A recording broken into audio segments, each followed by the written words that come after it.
Chers auditeurs de la radio Renouveau FM, nous vous disons bonjour, ceux qui nous suivent aussi sur la page Facebook et notre plateforme web. Donc nous vous disons bonjour et bienvenue sur votre émission Les Échos et du Fleuve. Mesdames et messieurs, chers auditeurs, on le dit encore bonjour et bienvenue, votre émission Les Échos et du Fleuve, qui est aujourd'hui à son 4e numéro, comme vous le savez, votre radio Renouveau FM en partenariat avec l'OMVS, pour vous présenter chaque samedi de 11h à midi, comme l'annonce le dit. Votre émission Les Échos du Fleuve, il s'agit d'une série d'émissions thématiques portant sur les enjeux et les modalités de la gestion du fleuve Sénégal. Un cours d'eau partagé entre la Guinée, le Mali, la Mauritanie et le Sénégal, un fleuve très important pour ces différents pays-là. Donc le 4e numéro de votre émission Les Échos du Fleuve sera axé sur le projet de navigation sur le fleuve Sénégal de Saint-Louis du Sénégal à Ambédébi au Mali, soit une distance de 905 km. Quel est l'état de l'évolution de ce projet? Quelles sont les différentes composantes et quelles sont les opportunités socio-économiques pour les populations riveraines du bassin du fleuve Sénégal? Donc, pour répondre à ces différentes questions, nous avons le plaisir et l'honneur de recevoir sur ce plateau Monsieur Amadou Diallo, directeur général de la Société de gestion et d'exploitation de la navigation sur le fleuve Sénégal, SOGENAV. Monsieur Diallo, bonjour. Bonjour, Monsieur Dambélé. Bonjour et bienvenue. Merci beaucoup. Merci beaucoup. Il y aura aussi Madame El Wangari Maïmouna Aïdra, PDG de la compagnie nationale de navigation Comanav. Bonjour, Madame. Merci beaucoup. Donc, nous vous disons merci et bienvenue sur notre plateau, Les Échos et du Fleuve. Donc, comme on le dit, vous pouvez nous suivre sur la page Facebook de l'OMVS et sur notre plateforme web Renouveau TV, Renouveau et FM. Donc, sans plus tarder, comme l'annonce l'avait dit, M. Idrissa Sidibé présente habituellement cette émission, mais il est empêché aujourd'hui. Moi, c'est Antoine Solange Dambélé. J'ai eu l'honneur de présenter cette émission, ce 4e numéro de l'émission Les Échos et du Fleuve. Pour rappel aussi, on va rappeler le thème de ce samedi, les projets de navigation sur le fleuve Sénégal, entre désenclavement des terroirs, rapprochement des populations riveraines et développement socio-économique de nos États. Donc, je me tourne vers le directeur général, M. Diallo, de la SOGENAV. Pouvez-vous nous faire une présentation de ce projet ainsi que les principaux objectifs? Bien, merci, M. Dambélé. Je voudrais d'abord dire bonjour à tous les auditeurs de votre radio. Concernant le projet navigation, il faut dire que le projet navigation, c'est le 3e projet d'un grand programme d'infrastructure régionale de base de l'OMVS qui a été conçu depuis la création de l'organisation. Et les 2 autres volets concernent le projet de construction du barrage hydroélectrique de Manantali et le projet de construction du barrage anti-sel de Djama. Donc le barrage hydroélectrique de Manantali, comme son nom l'indique, est un barrage multifonction qui a été construit pour le développement de l'agriculture, le développement de la production hydroélectrique et le développement de la navigation sur le fleuve Sénégal. Voilà. Donc depuis 2002, les États reçoivent déjà l'électricité de Manantali. Et le barrage a été terminé, la construction est terminée depuis 1988. Et depuis cette date, 1988. Okay. Depuis 1988 jusqu'en 2002, le barrage fonctionnait pour l'agriculture. Donc pour la fonction agriculture, en attendant que les États aient le financement de la centrale hydroélectrique de Manantali. Voilà. Mais concernant le barrage de Djama, lui aussi, sa construction est terminée depuis 1986. Et depuis 1986 jusqu'à maintenant, ce barrage est exclusivement dédié à l'agriculture. Donc le potentiel aménageable a augmenté grâce à ce barrage, grâce également au lâcher du barrage de Manantali. Mais quant à la navigation, le projet de navigation sur le fleuve, un projet qui a été conçu en même temps que les autres, a pris du retard pour diverses raisons. Donc l'objectif, quel est l'objectif de ce projet en fait? Les anciens le savent, le fleuve Niger, sur le fleuve Sénégal, je vais dire, il y avait la navigation. Depuis le temps colonial, les Colombiens sont rentrés par le fleuve Sénégal pour annexer les États de l'Afrique de l'Ouest. Voilà. Donc, l'objectif de ce projet de navigation, c'est de restaurer cette navigation sur le fleuve Sénégal et la rendre pérenne, c'est-à-dire permanente toute l'année, de janvier jusqu'en décembre. Voilà. Et faire la navigation fluvio-maritime et joindre cette navigation avec les ports maritimes. Voilà. Donc, c'est ça, en la modernisant. Et ceci se fera à travers la construction d'infrastructures. D'infrastructures sur un tronçon de 905 km. entre Saint-Louis au Sénégal et Amidédi au Mali. Alors, quelles sont les infrastructures qui doivent être construites? Donc, pour cela, pour rendre pérenne la navigation sur le fleuve, il faut draguer le fleuve. Et il y a un chenal navigable qui doit être aménagé. Bon, pour nos auditeurs, draguer le fleuve, qu'est-ce que ça veut dire? Draguer le fleuve, c'est-à-dire dans le fleuve, il y a des seuils. Il y a des seuils sablonneux, des bancs de sable et des bancs rocheux. Et il faut les enlever. C'est ça, draguer les bancs de sable. Et lorsqu'il y a les roches, on dit on dérocte. C'est le déroctage. Voilà. Donc, pour que la navigation puisse se faire toute l'année, parce qu'en période de basse eau, le niveau d'eau baisse et les bateaux ne peuvent pas circuler. Donc, il faut draguer le fleuve, avoir une profondeur minimale de 2,10 mètres. Donc, ceci permettra aux bateaux avec un enfoncement de 1,60 m de naviguer même en période de basse eau, janvier, février, mars, avril, par exemple. Voilà. Et avoir une largeur du chenal de 35 mètres. Ça, c'est les caractéristiques techniques pour faire la navigation pérenne sur le fleuve Sénégal. Okay. Voilà. Donc, monsieur le directeur, toujours l'année passée, on vous a vu effectuer un test de navigation sur le fleuve. Est-ce que vous pouvez revenir sur cet événement-là? Voilà. Donc, pour la mise en œuvre du projet navigation, comme vous savez, il y a plusieurs composantes. Et les États devraient chercher le financement de ces composantes. En fait, l'OMVS ne s'endette pas pour réaliser les grands projets de cette envergure. C'est les États qui s'endettent et rétrocèdent le financement aux sociétés techniques. Okay. Donc, en cette matière de la navigation, c'est à la SOGENAV. Voilà. Donc, puisque le financement, la mobilisation du financement prenait du temps, donc, il a été décidé de phaser un peu le projet. Donc, il y a la première phase qui est la navigation saisonnière, c'est-à-dire la navigation à l'état naturel du fleuve, avec quelques aménagements sommaires, le balisage du chenal. Ensuite, il y a la deuxième phase, qui est la phase transitoire, qui est le plus important, ou la phase d'investissement prioritaire, où il y a toutes les composantes que je vais détailler après.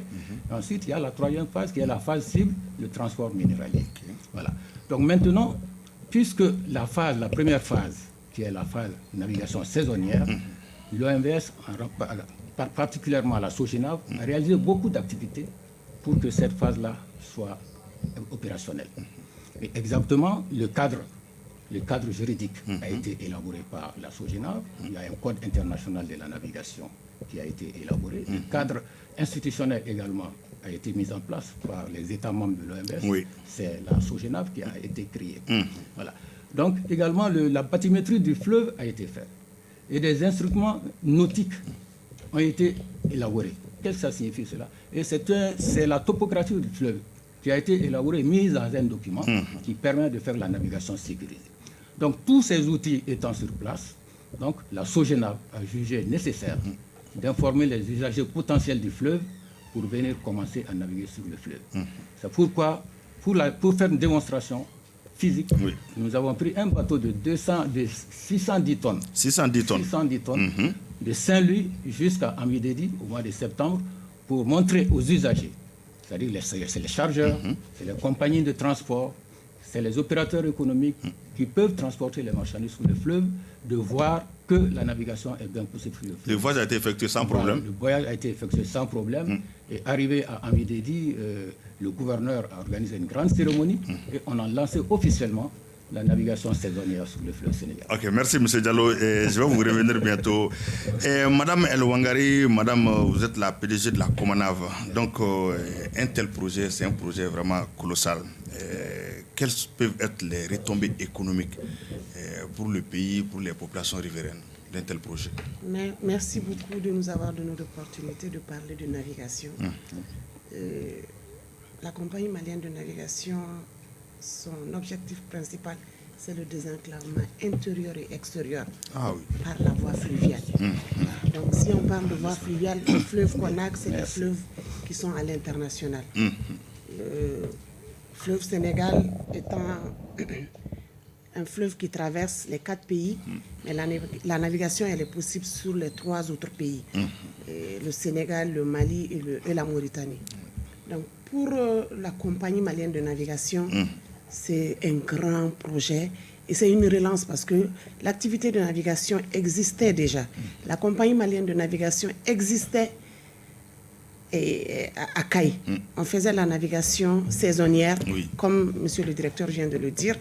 Donc, c'est une activité qui permettra le désenclavement de nos différentes zones et l'écoulement des produits de première nécessité. Parce que généralement, si vous voyez les villes qui sont traversées par les fleuves, sont des petites villes, mais qui n'ont pas assez d'accès par la voie routière. Donc, le transport fluvial est le moyen qui permettra à ces riverains de faire écouler les produits. Donc, économiquement, c'est rentable pour ces sociétés. Donc, nous, en tant que compagnie, c'est une rentabilité qui est là, certes, mais c'est notre rôle de désenclavement qui est beaucoup plus accentué. Parce que désenclavement à travers les voies fluviales, c'est faire drainer beaucoup de marchandises en un moment. Comme le directeur vient de le dire tout à l'heure, et en seul, les barges motorisées peuvent drainer des milliers de tonnes. Et nous avons l'expérience sur le fleuve Niger, et nous pouvons drainer plus de 1200 tonnes en un seul voyage, parce que c'est un transport de masse. Et le transport de masse est rentable pour les chargeurs. Le transport de masse, c'est quoi? C'est comme sur la voie ferrée. Donc, et ça va faire de sorte que l'entretien des routes elle-même va beaucoup diminuer. Parce que l'entretien du chenal, elle est périodique, elle n'est pas autant chère que l'entretien des routes. Parce que ça va diversifier les voies de... Oui, tout à fait. Et aussi, il faut comprendre que par rapport à l'émission de gaz à effet de serre, le transport fluvial est le moins polluant. C'est le moins polluant en matière de transport. Donc, vous voyez, tout ça là, il faut que nos pays, qui sont pratiquement des pays sahéliens, sauf la Guinée, nous devrons nous battre pour que ce transport par la voie fluviale puisse se faire au niveau du fleuve Sénégal. Donc, Madame la directrice, Madame la PDG, donc, en voyant les différents fleuves qui traversent notre pays, et donc, vous voyez qu'il y a beaucoup d'obstacles aussi. Aujourd'hui, avec la Comanav, aujourd'hui, quel est le potentiel malien aujourd'hui en matière de navigation fluviale? Nous, au niveau de la... Bon, avec le projet... Nous sommes liés avec l'hivernage, la saison sèche. Oui, il y a une liaison. C'est pour cela que le directeur, M. Diallo, vient de le dire. Ils disent que l'entretien du chenal, les aménagements et pour l'entretien du chenal nous permettra de faire une navigation pérenne. Parce que la navigation, elle est saisonnière présentement. Présentement, on peut naviguer de Ambidédi à Saint-Louis. Mais... quand c'est entretenu, c'est une navigation qui peut se faire sur les 12 mois. Donc, si on a cette navigation sur les 12 mois, les investisseurs vont certainement venir. Nous, on a l'expérience sur le fleuve Sénégal, comme je l'ai dit tantôt. Et c'est de faire venir... Nous avons déjà, au niveau de la compagnie malienne de navigation, il y a une société qui est déjà créée, la SONAS, et qui est la société de navigation entre le Mali, le Sénégal et puis la Mauritanie. Et c'est une société qui a été créée, mais on est en train de voir comment on peut faire des recherches du financement pour acquérir des bâtiments. Entendez par bâtiment les bateaux, parce qu'en matière d'artillerie, les bateaux sont appelés bâtiments. Donc nous sommes dans des recherches, nous sommes dans des perspectives pour voir comment on peut acquérir des bateaux et qui vont faire des bateaux fret, qui vont faire des passagers pour les touristes. Parce que nous avons déjà ces bateaux, mais si c'était des fleuves liés, ça allait faire une continuation. Mais les deux fleuves ne sont pas liés. On ne peut pas faire la continuation avec les autres moyens qu'on a sur le fleuve Niger. Donc, on est dans les perspectives, nous sommes vraiment avancés avec des partenaires qui se sont prononcés par rapport à l'acquisition de bâtiments. Et avec le Conseil malien des chargeurs, nous sommes en pourparlers pour voir qu'est-ce qu'on peut faire. Parce que vous voyez qu'à un moment donné, si on peut faire venir jusqu'à Ambidédi, la marchandise à travers la mer, c'est notre accès naturel sur la mer. Donc si on peut faire venir jusqu'à Ambidédi, c'est de diminuer vraiment d'une distance colossale le fret à faire venir sur le territoire malien. Et tout le déchargement, c'est la création d'emplois. de déchargement, il y a des activités connexes. Parce que quand vous voyez activités connexes, il y a beaucoup d'activités liées à la navigation. À la navigation. Quand vous allez dans les quais, vous allez dans les gares routières, vous allez à l'aéroport, c'est les activités connexes qui créent... les commerces, l'affluence. C'est les activités connexes qui créent vraiment des emplois. Et vous savez que le voyage, c'est vraiment quelque chose qui est économique et financièrement, les gens peuvent s'investir dedans. Donc, il ne faudrait pas seulement voir le bateau aller et retour, il faut voir aussi toute l'activité que ça peut créer dans les différentes quais. Tout le monde y gagne. Tout le monde y gagne. Et le maraîcher qui a ses produits, et il peut faire écouler son produit, les produits de sa localité. Et donc, c'est des échanges commerciaux, comme on le voit sur le fleuve Niger. C'est des échanges. Il faut faire ces voyages-là pour comprendre comment ces villes riveraines ont besoin de ces bâtiments pour desservir ces zones. D'accord, en 2 secondes avant de revenir à M. Diallo. Aujourd'hui, madame, notre potentiel, vous savez, comme vous l'avez dit, donc nous voyageons aujourd'hui sur les fleuves par tronçon, liés à la nature, avec tout ça. Aujourd'hui, le potentiel malien, quels sont, je veux dire, les réseaux sur lesquels on peut voyager sur le fleuve, et sur les différents fleuves au Mali? Ça fait combien de kilomètres ou bien? D'accord, merci. Nous sommes sur Koulikoro à Gao, nous sommes à 1300 km. 1300? Oui.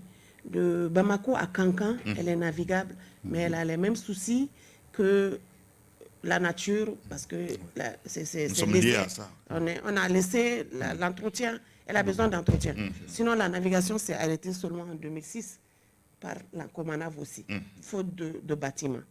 Le bâtiment qu'on a est en épave au niveau de Djikoroni. Donc, c'est pour vous dire que quand ceux qui connaissent bien Bamako connaissent le bateau Kankan Batoni, comme on le dit, qui accostait à la brigade, là où il y a la brigade fluviale, c'était l'escale de la Comanav.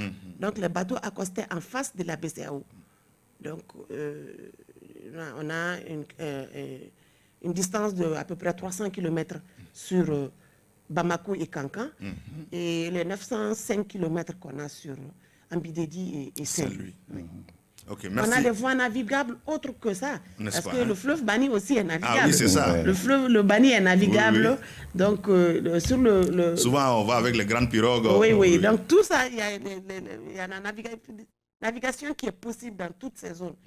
Certes, les gens connaissent beaucoup plus la Comanav, mais il y a les artisans, les transporteurs fluviaux, comme on les appelle, ceux qui ont les pinasses, qui font le transport. Et aussi, ils transportent beaucoup de marchandises et des passagers. Ok, merci beaucoup, madame. Donc, je vais revenir à M. Diallo. M. Diallo, vous avez un peu effleuré les composantes. Donc, aujourd'hui, l'OMVS, c'est un vieux projet. Depuis l'école, je crois, au second cycle. Et il y a ça dans les leçons de géographie, c'est un vieux projet. Ça fait beaucoup d'années. Aujourd'hui, en réalité, quel est l'état d'avancement? Comme vous avez un peu effleuré les composantes, l'état d'avancement des travaux aujourd'hui. En fait, l'état d'avancement des travaux, comme j'avais commencé à le dire, pour la navigation sur le fleuve Sénégal, le cadre juridique est terminé. Tout ce qui est document administratif, ça c'est ficelé déjà. C'est ficelé, c'est même ratifié par tous les États membres de l'OMS. Même la Guinée, Mauritanie, Sénégal, Mali, tous les 4 pays ont ratifié cela. Le cadre institutionnel, comme je l'ai dit, la SOGENAV est créée depuis 2011. 2011, justement, pour restaurer cette navigation sur le fleuve Sénégal. Et depuis sa création, les activités ont évolué énormément. Il y a eu le dragage de 3 quais pour faire la démonstration de la navigation également. Et en 2019, la SOGENAV a signé un contrat commercial avec une entreprise indienne pour justement réaliser toutes les composantes du projet de navigation. Et il y avait la banque Exim Bank de l'Inde qui était derrière Exim Bank et qui s'est engagée à financer toutes les composantes, tout le coût total du projet de l'ordre de 520 millions de dollars US, soit environ 311 milliards de francs CFA. Voilà. Donc, actuellement, toutes les études techniques sont terminées, les études APD de toutes les infrastructures sont terminées totalement, les études d'impact environnemental également sont terminées. Les 3 États actionnaires de la SOGENAV ont déjà envoyé leur requête de mobilisation de leur quote-part à Exim Bank et les dossiers sont en traitement au niveau de Exim Bank. Donc, on attend que le retour de Nous sommes à ce niveau. Nous sommes à ce niveau. Le retour de Exim Bank face au traitement des dossiers, des requêtes de financement des 3 États actionnaires de ce projet-là. Voilà. Donc, une fois que ce sera positif, nous allons entamer automatiquement le processus de mobilisation de ce financement. Et les travaux, Inch'Allah, si tout va bien, les travaux devraient commencer, d'après notre planning, durant le premier semestre 2022. Et c'est prévu pour terminer quand? C'est prévu pour 3 ans. 3 ans. 3 ans, parce que c'est l'un des projets les plus complexes de l'OMVS, comme je l'ai déjà dit. C'est selon sur 905 km. Il y aura 2 grands ports à construire. Le port terminus fluvial à Ambidedi, le complexe portière de Saint-Louis. C'est un port, il y aura un port de commerce, un port de plaisance, un port de pêche à ce niveau. C'est un complexe portière. Et entre les deux, les 905 km de chénal à draguer, et il y aura 8 escales. Donc 5 escales fluviales au niveau du côté sur le territoire sénégalais, 3 escales sur le territoire mauritanien, et en face de chaque escale, il y aura des appontements. C'est-à-dire des quais pour les petits bateaux qui peuvent s'amarrer là-bas. Voilà. Donc maintenant, on attend que le retour de Eximbank pour cela. Donc espérons, M. Diallo. Et Madame la PDG, le secteur privé aussi joue un grand rôle dans ce pays-là. Donc avec le secteur privé ainsi que ceux des autres États, quelle peut être leur partition dans ce projet-là? Je viens de le dire tout à l'heure parce que quand je parle de CMC, ça c'est le Conseil malien des chargeurs. Ça c'est le secteur privé. Donc je pense que le secteur privé a beaucoup à y gagner. Parce qu'en transport de masse, le montant du transport de masse ne peut pas être au même niveau qu'un transport individuel. Vous pouvez transporter 1 à 2 conteneurs par camion. Et nous, si on s'y met vraiment avec ces chargements, avec des barges, on peut transporter des milliers de tonnes. Des milliers des milliers de tonnes, ça c'est combien de barges de 100 tonnes, combien de conteneurs de 100 tonnes à 400 tonnes. Donc, vous voyez ce que ça peut faire comme retombée économiquement pour le secteur privé. Donc, le secteur privé investit dans les véhicules, les camions, et c'est une opportunité aussi pour investir dans le transport fluvial, ne serait-ce que pour transporter leurs marchandises. Parce que nous savons que notre pays est sans littoral. Donc, pratiquement tous les produits qui viennent traversent différentes frontières pour venir jusque chez nous. Si l'accès va être facile, beaucoup plus facile à travers la voie fluviale, je pense que c'est une opportunité à saisir. Nous sommes là-dessus, c'est pour ça que j'ai dit, avec le Conseil malien des chargeurs, on est en pourparlers pour voir, déjà même la SONAS qui est créée, c'est le Conseil des chargeurs du Sénégal qui est actionnaire de cette société. Donc c'est pour vous dire que le Conseil des chargeurs a tout à y gagner en y adhérant. Donc nous demandons vraiment au secteur privé de s'investir, même si l'État s'investit, qu'eux aussi s'investissent et surtout fassent transporter leurs marchandises à travers la voie fluviale. Ok, donc un grand projet comme ça, la rentabilité surtout. Mais est-ce que vous avez fait des études ou bien vous avez fait des recherches pour voir à la fin de ce projet-là, la rentabilité? Il y a beaucoup de dettes contractées. Donc, c'est des milliards, on l'a dit. Donc, en réalité, la rentabilité, est-ce qu'il y a une étude qui a été faite sur ça? Oui. Madame ou monsieur? Je pourrais peut-être répondre à cela. D'accord, bon, avant de revenir à vous, voilà, j'ai une autre question pour madame. Voilà, madame la PDG, avec aussi un grand projet comme ça, et le secteur privé, on l'a dit, mais avec la commande, est-ce que des sociétés peuvent... Il y a des gens qui peuvent créer des sociétés de navigation qui sont privées, mais travailler en symbiose ensemble. Est-ce que ça existe? Bon, ça n'existe pas pour le moment, mais c'est vraiment ça l'objectif. Pour que, comme il l'a dit, c'est de faire venir les opérateurs économiques dans le secteur. Les gens ont des bennes, ils ont des sotramas. Maintenant, est-ce que les privés peuvent se lancer aussi dans les bateaux? Tout à fait. Tout à fait. Mais ce que nous, bon, en tant que société d'État, parce que c'est une société d'État 100% étatique, l'État a cette vocation de désenclaver.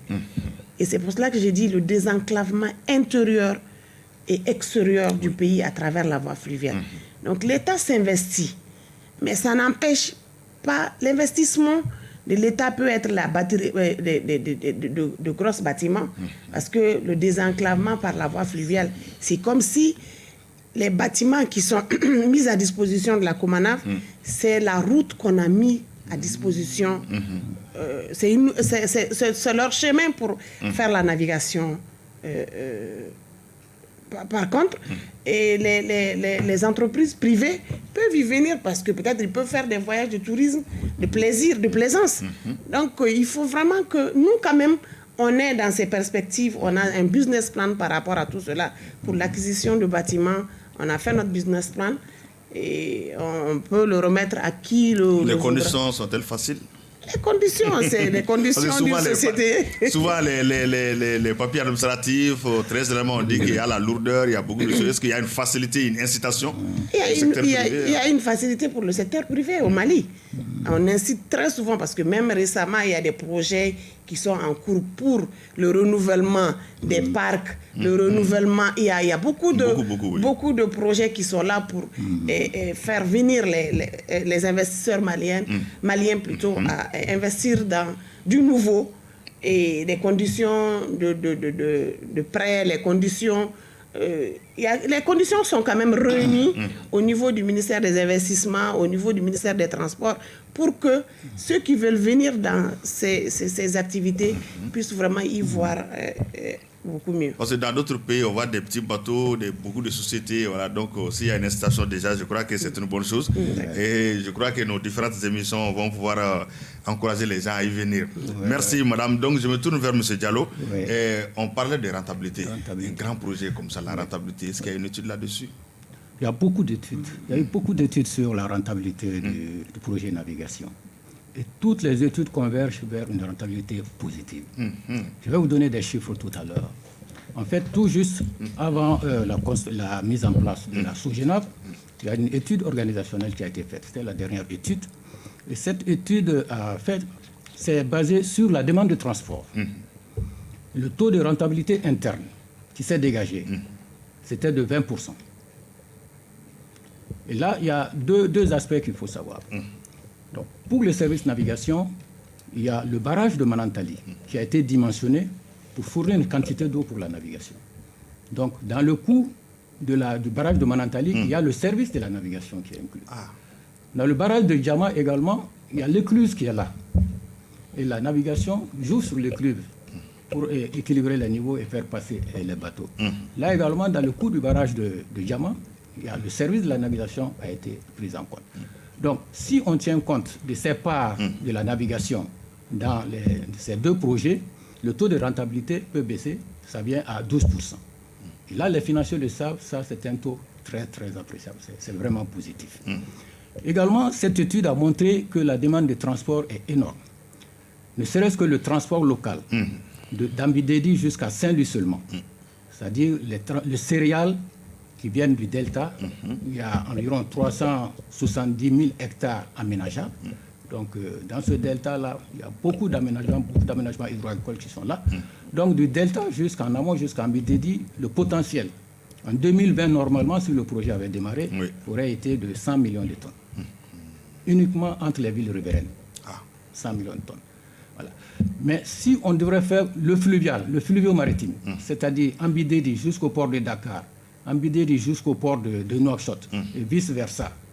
Donc, la demande en transport aurait été de 500 millions de tonnes. 500 millions de tonnes. En 2020. Voilà. Et là, si le projet avait été réalisé de 2012 à 2015, parce que, comme je vous ai dit, la SOGENAV a été créée en 2011, aussitôt, les travaux devraient commencer en 2012 et finir 3 ans plus tard en 2015. Donc, s'il y avait le projet était réalisé, on aurait eu ces demandes de transport. Parce qu'en Afrique, qu'est-ce qui se passe? C'est les infrastructures qui créent les besoins aussi. Oui, ça c'est sûr. Ça c'est sûr. Voilà. Donc là, on allait avoir vraiment un développement fulgurant. Ça, c'est vraiment les chiffres d'auto financiers, pour ce qui est des avantages au niveau des États. Tous les États, les 3 États actionnaires, tirent le maximum de profit. Voilà. À tort, on dit que c'est un projet malien, mais en fait, c'est un projet pour tous les États membres de l'OMVS. En fait, le projet, qu'est-ce qu'il va faire d'abord? Il va commencer par désenclaver les villes riveraines. Et qui dit désenclavement des villes riveraines dit diminution des frais de transport. Parce qu'il faut reconnaître que la navigation, c'est le moyen de transport le moins cher, comparé par rapport à d'autres. Par l'autre, il est 50% moins cher que la route. 40% moins cher que le ferroviaire. Voilà. C'est-à-dire, si tu as un produit qui doit être transporté par la route à 100 000 francs CFA, avec la navigation, tu ne paieras que 50 000 francs CFA. Avec le chemin de fer, si c'est 100 000 francs, avec la navigation, disons le chemin de fer, si c'est 100 000 francs, la navigation, tu paieras 60 000 francs. Voilà. Donc 40% de baisse. Donc ça, c'est très important et ça va se répercuter sur les marchandises. Oui. Donc ce qui va commencer à augmenter le pouvoir d'achat des populations et amener le développement au niveau de ces États. Donc ça, c'est le désenclavement des villes riveraines. Il y a le désenclavement des secteurs de production. Secteur de production agricole, secteur de production minier, secteur de production touristique. Bon, agricole, il faut voir dans le bassin. Quel est le potentiel aménageable en irrigation? C'est 375 000 hectares. 375 000 hectares. Et si on arrive à mettre en œuvre tous ces aménagements avec les 2 barrages, barrage de Manantali, ça ferait des millions de tonnes de céréales à transporter, acheminer. Ça, c'est uniquement l'agriculture. Du point de vue minier, il faut reconnaître que dans le bassin du fleuve Sénégal, le fleuve Niger est encadré de gisements miniers. Du côté de la Mauritanie, il y a un gisement minier de Bhopal. Ça, c'est le phosphate.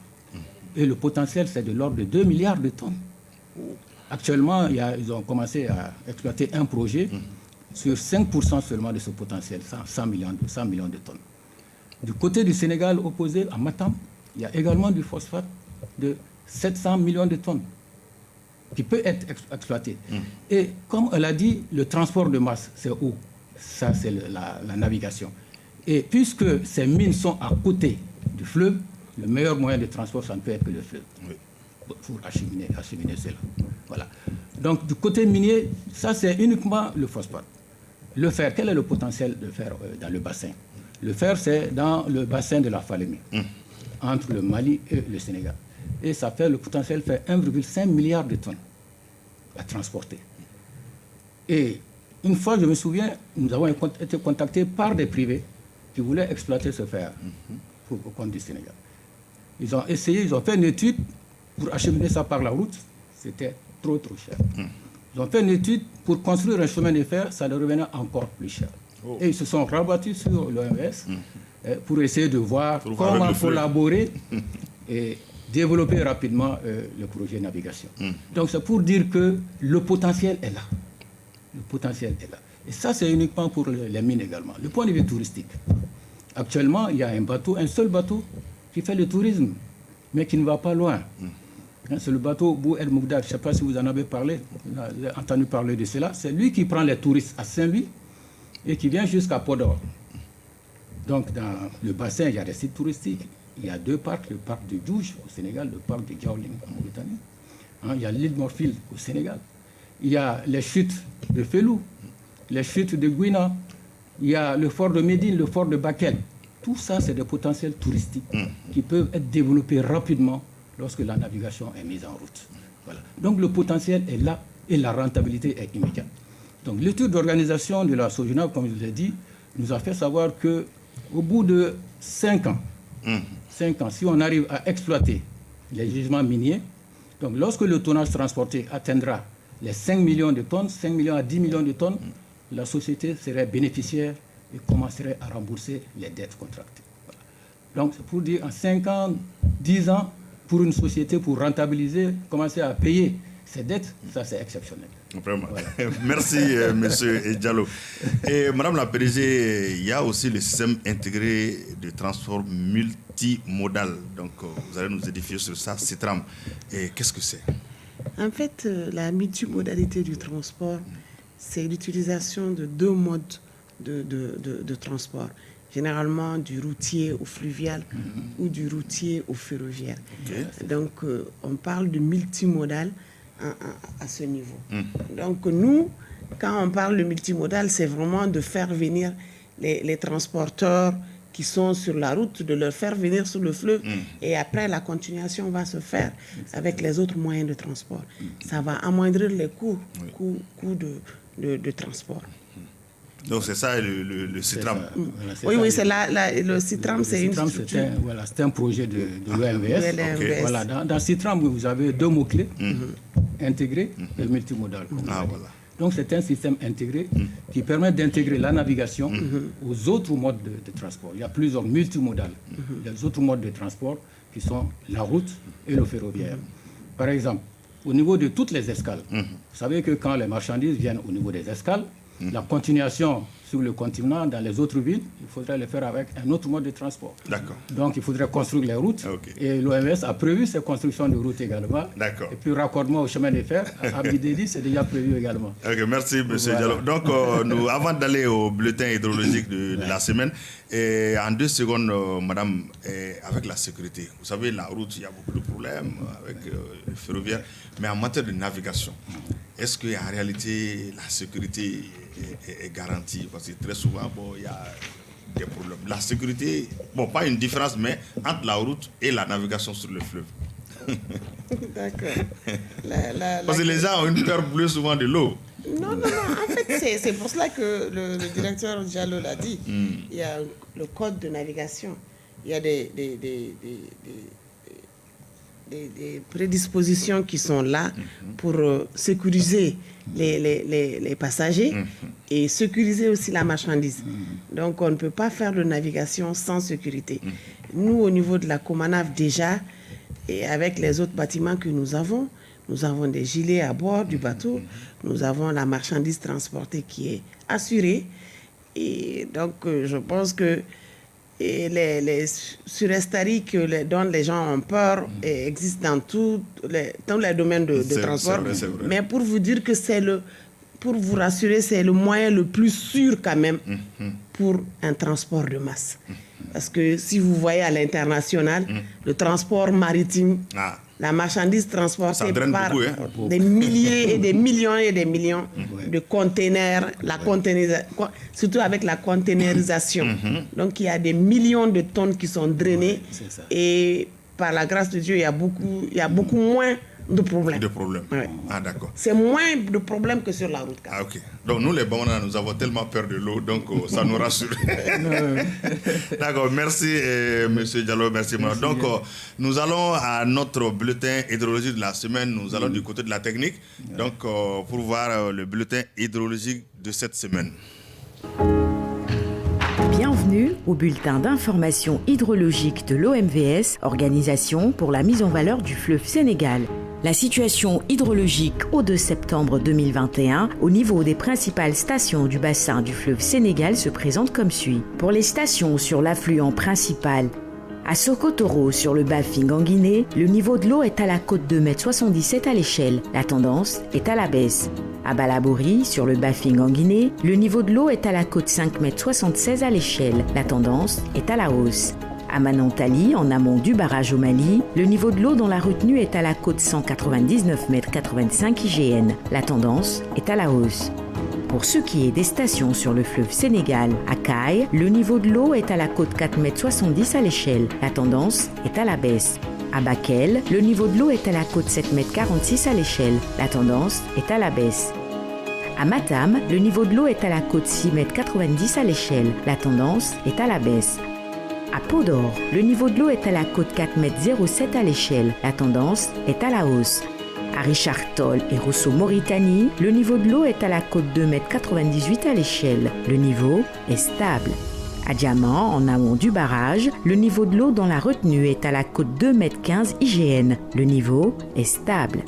À Saint-Louis, le niveau de l'eau est à la cote 0,98 m à l'échelle. La tendance est à la baisse. En résumé, cette semaine, dans le Haut-Bassin, la tendance est à une baisse des écoulements sur les affluents Bafing et Bakoy et une hausse des écoulements sur la Falémé. Le remplissage de la retenue de Manantali continue. Dans la vallée, la tendance est à une baisse des niveaux d'eau, alors que dans le delta, les niveaux observés restent stables. À la semaine prochaine pour un nouveau bulletin.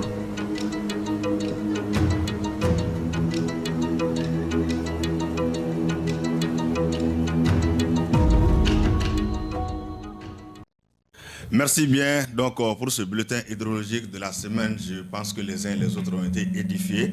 Donc, nous revenons dans le studio et maintenant, nous allons donner un petit espace à nos auditeurs pour appeler au numéro 20 80 08 08 pour donner leurs impressions. Et pour rappel, le thème de cette émission, 4e numéro, le projet de navigation sur le fleuve Sénégal entre désenclavement des terroirs, rapprochement des populations riveraines et développement socio-économique de nos États. Donc, si vous souhaitez donner vos impressions ou si vous avez des questions à poser à nos illustres invités, nous avons comme invité aujourd'hui, pour rappel aussi, Monsieur Amadou Diallo, directeur général de la Société de gestion et d'exploitation de la navigation sur le fleuve Sénégal, SOGENAV, et Madame El Wangari Maïmouna Haïdra, PDG de la compagnie malienne de navigation Ecomanav. Donc, nous donnons la parole aux auditeurs qui veulent intervenir au 20 80 08 08.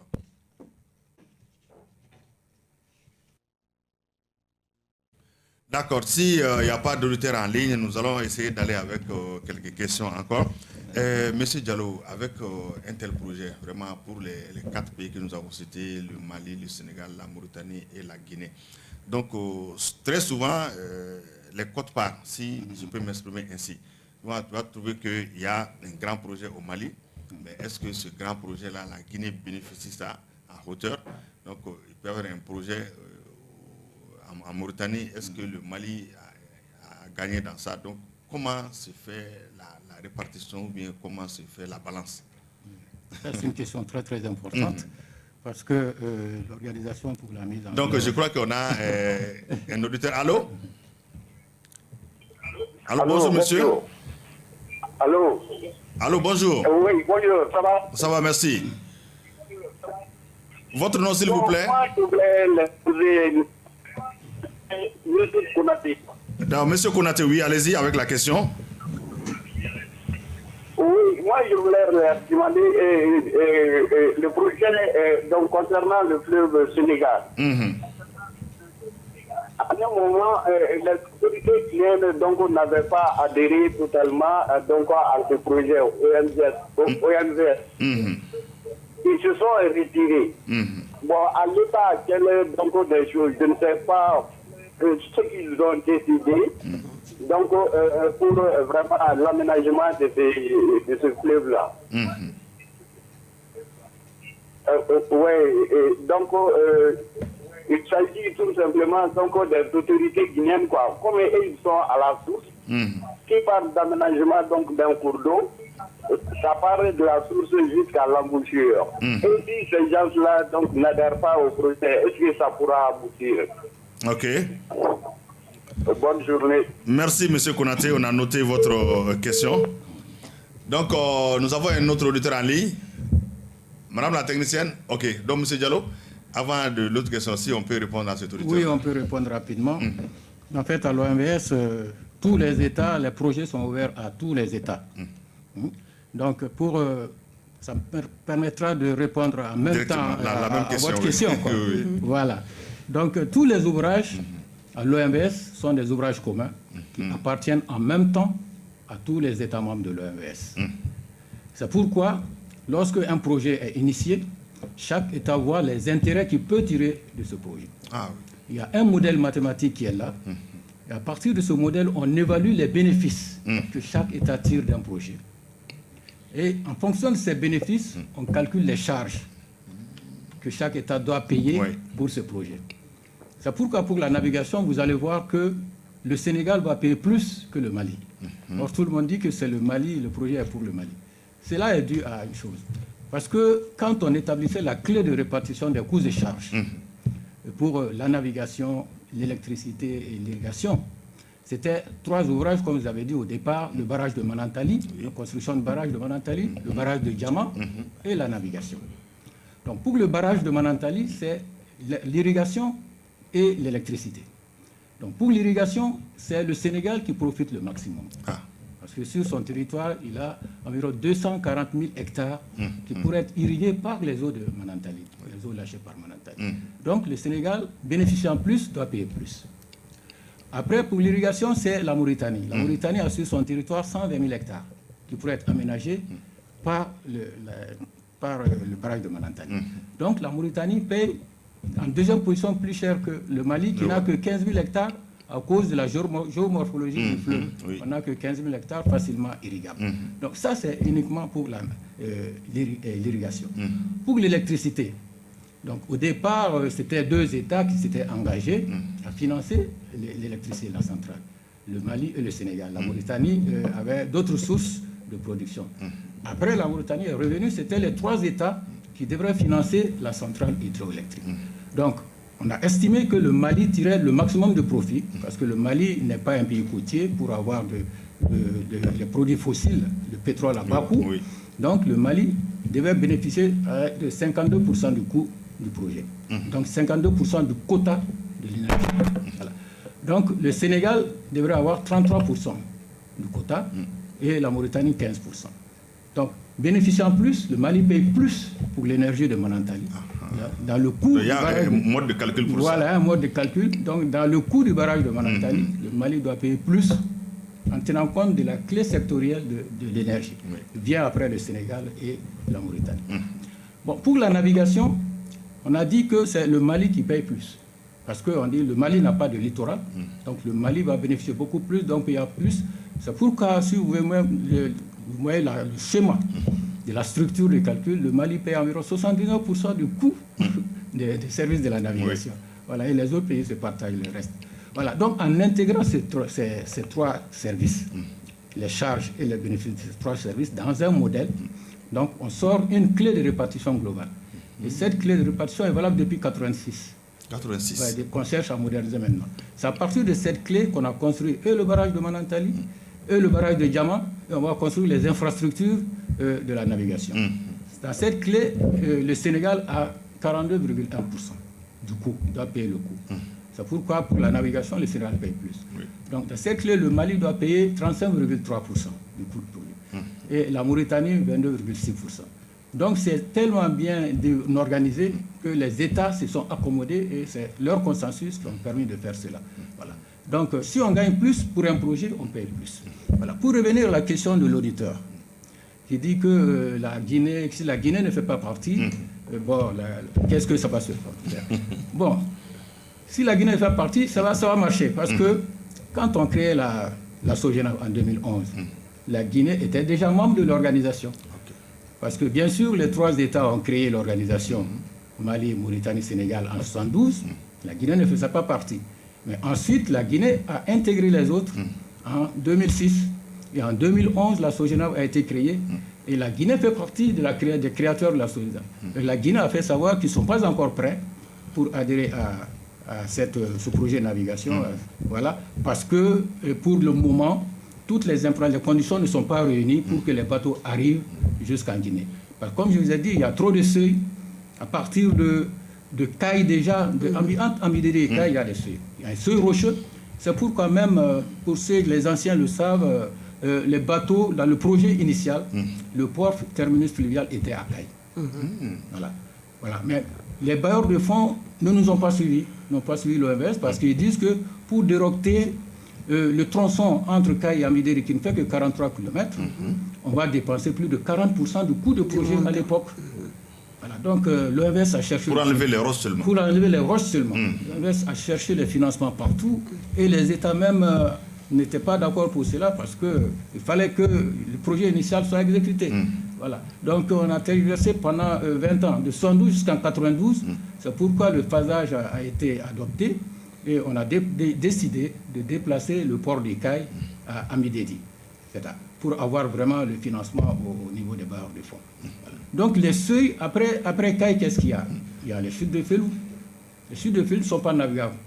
À moins de transporter le bateau. C'est pas facile. C'est pas facile. Également, après cela, il y a Guina, les chutes de Guina également, qui font plus de 10 mètres. Donc la navigation n'est pas possible. Ensuite, il y a... Plus loin, on a le barrage de Manantali. Et plus on va vers la Guinée, le débit baisse. Le débit baisse sur le fleuve Sénégal. Parce que c'est les affluents qui viennent. Voilà. C'est les affluents. Le fleuve Sénégal commence à se former à partir de Bafoulabé, comme son nom l'indique, le Bakoy et puis le Bafi. Donc, à partir de Manantali, c'est le Bafi qui continue. Au fur et à mesure que ça monte, Le débit baisse parce que ça devient un affluent. D'accord. Voilà. Merci, M. Diallo. Si nous avons un autre auditeur en ligne, le temps est déjà... OK. Donc, toujours avant d'arriver à Madame et M. Diallo, l'actualité oblige. Ouais. Aujourd'hui, l'OMVS, avec la pandémie Covid-19, beaucoup de projets sont en berne. Aujourd'hui, quel est l'état de santé vraiment de l'OMVS sur le plan financier? Bon, sur le plan financier... En quelques mots, comme tu l'as déjà. L'état financier de l'OMVS est à l'image de l'état financier des États. Ah, ouais. Parce que 2020 a été très très critique pour tous les États du monde, pour les pays du monde, du point de vue économique, du point de vue financier. Et ça a même joué sur la mobilisation du financement de ce projet, justement. Parce que dans notre premier planning, notre feuille de route prévoyait de commencer... D'accord, je crois qu'on a un autre auditeur en ligne, peut-être le dernier. Allô? Allô, bonjour. Bonjour, monsieur. Moi, c'est Lamine Keita. Lamine Keita. Votre question, s'il vous plaît. Ma question, c'est de savoir, est-ce que ce projet est possible dans l'état actuel du pays? C'est possible. Est-ce que... Reprenez la question, s'il vous plaît. Ce projet est possible dans l'état actuel du pays. C'est ça même que je fais. Dans l'état actuel du pays. Est-ce que le projet est possible dans l'état actuel du pays? Voilà. Au Mali, ici? Voilà, au Mali. Ah, d'accord, ok. Voilà, il suffit dans la région de Mopti, on est dans la... Non, monsieur, allô? Je crois qu'il n'a pas beaucoup compris le thème. Bon, je ne sais pas. Sinon, nous sommes sur le fleuve Sénégal, c'est ce grand projet. On parle de ça. Je pense que... Sinon, je peux lui dire que le transport fluvial continue jusqu'à Gao. Jusqu'à Gao. Si lui, dans son inquiétude, c'est Mopti, le bateau quitte Koulikoro jusqu'à Gao. Même présentement, avant-hier nuit, le bateau a quitté. Et Mopti, et ils sont en direction pour Gao. Ah, okay. Et le bateau a quitté hier matin Gao, ils sont en direction pour Koulikoro. Donc, si c'est la réponse qu'il voulait... Ça peut les rassurer. D'accord, donc l'heure est courte déjà. En tout cas, le thème de cette émission, c'était le projet de navigation sur le fleuve Sénégal. Donc, entre désenclavement des terroirs et rapprochement des populations riveraines et développement socio-économique de nos États. Donc, il nous reste, je crois, 3 à 4 minutes. Je vais vers madame, la PDG de la Comonav aujourd'hui. Donc, pour sortir de ce studio de Renouveau FM, qu'est-ce que vous avez à dire aux Maliens, surtout pour regarder du côté aussi de la navigation? Parce que vous l'avez dit, il y a beaucoup de fleuves au Mali, donc il y a les routes, mais très généralement, il y a peu de voyages, peu d'engouement pour le fleuve. Aujourd'hui, qu'est-ce que vous pouvez dire aux Maliens de se tourner un peu vers ce mode de transport? Merci beaucoup. En fait, ce que je voudrais que les Maliens comprennent, c'est qu'il n'y a pas un seul moyen de transport. Oui. Et le transport fluvial, et comme je l'ai dit tantôt, et je ne cesserai de le répéter, est l'un des moyens les plus sûrs et le moins polluants, et le moins cher. Donc, ça nous permet aussi de découvrir d'autres horizons sur le plan touristique. Et nous avons l'habitude d'aller dans des pays développés. Pendant les vacances, nous pouvons découvrir le terroir que nous avons à travers la voie fluviale. Et même entre Bamako et Kankan, la navigation elle est possible. De Koulikoro à Gao, la navigation elle est possible. De Ambidedi à Saint-Louis, la navigation elle est possible. Même si elle est saisonnière. Donc les coûts pour l'entretien des routes, il faudrait que on y pense beaucoup parce que on ne peut pas investir autant dans l'entretien des routes et puis chaque année revenir sur l'entretien. Parce que vous savez que c'est l'eau qui dégrade la route. Et par contre, c'est l'eau qui permet à la navigation de se faire.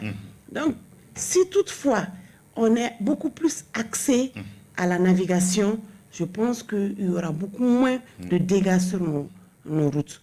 Et les routes vont se faire pour seulement les transports de voyageurs et quelques marchandises. Et par contre, les transports de masse vont se développer vers la voie ferrée et la voie fluviale. D'accord. Merci, madame. Je pense que le message est passé. Monsieur Diallo, Donc, il nous reste quelques secondes. Vraiment, votre mot de fin pour ce 4e numéro.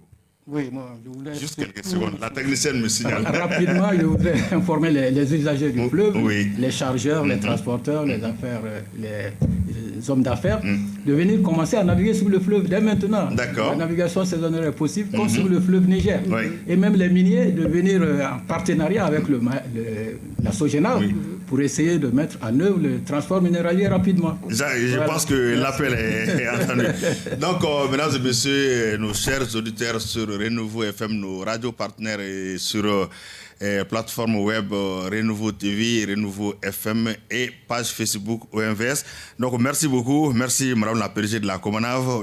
Comme pour le rappel, on était avec Monsieur Amadou Diallo, directeur général de la Société de gestion et d'exploitation de la navigation sur le fleuve Sénégal, Sogenav, et Madame El Wangari Maïmouna Aidara, PDG de la compagnie malienne de navigation Comanav. Merci beaucoup, madame, merci, monsieur Diallo, donc d'avoir bien voulu répondre à notre invitation. Mesdames et messieurs, ici s'achève donc ce 4e numéro de votre émission Les Échos du Fleuve. Nous nous donnons rendez-vous samedi prochain, même heure, même fréquence, pour le 5e numéro qui traite là le thème de développement local de la lutte contre les effets du changement climatique, qui est aussi à l'ordre du jour. Merci d'avoir suivi notre émission. Nous remercions aussi tous nos techniciens, Bintou Napo, Mokhtar Kone et tous ceux qui nous ont aidés à réaliser cette émission. Merci et bonne journée.